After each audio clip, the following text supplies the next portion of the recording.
Dans cette conférence de presse animée par le président de l'OLICOM, il a fait savoir qu'aucun appel d'offres international n'a été lancé en ce qui concerne l'octroi du permis d'exploitation minière du gisement de nickel de Musongati. L'OLICOM dénonce alors cette convention signée entre le gouvernement du Burundi et la société Kermas, car selon lui, elle est entachée de nombreuses irrégularités. Avant la signature de ce contrat d'exploitation du gisement du nickel de Musongati, il y aurait eu des commissionnaires pour plus de facilitation. Pour l'OLICOM, l'État devrait recourir à la transparence pour rassurer la société burundaise. Ce compte que nous lions aussi avec ces affaires de minerais et de ce contrat de Musongati,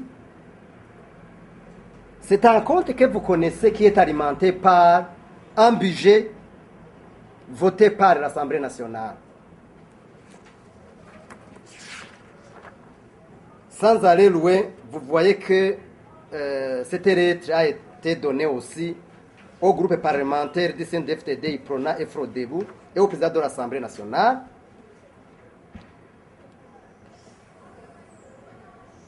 Donc, après avoir vu quel budget de l'État, cette ligne budgétaire est alimentée par un budget voté par l'Assemblée nationale, vous voyez aussi que ce compte est aussi alimenté par plusieurs milliards qui émanent des minéraux. Ce compte est géré par des individus, par le chef de cabinet civil du chef de l'État, Are Guillaume Bunyoni, et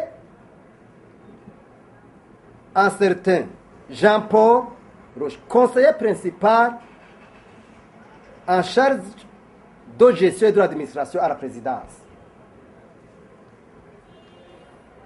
Ce qui est anormal dans ces affaires, que nous qualifions de grave,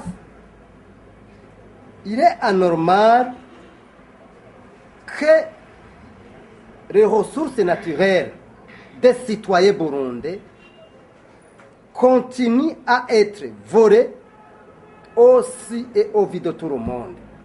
L'Observatoire de lutte contre la corruption et les malversations économiques dit également ne pas comprendre comment les exploitants des ressources minières versent des fonds sur le compte appui aux bonnes initiatives qui serait directement géré par le président de la République via son chef de cabinet civil et son conseiller principal en charge de gestion et administration. Gabriel Ufsili, président de l'OLICOM, fait savoir que ces fonds serviraient à enrichir quelques autres personnalités. Cette convention a été signée avec beaucoup de secrets qui entourent cette convention. Premièrement,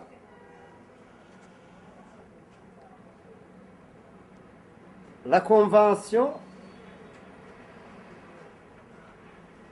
d'exploitation du nickel de Musongati a été négociée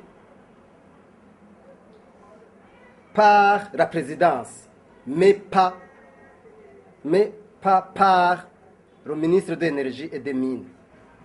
L'OLICOM demande avec insistance, et on va toujours le dire, de nous montrer le processus qu'ils ont emprunté jusqu'à la signature de cette convention du nickel de Musongati.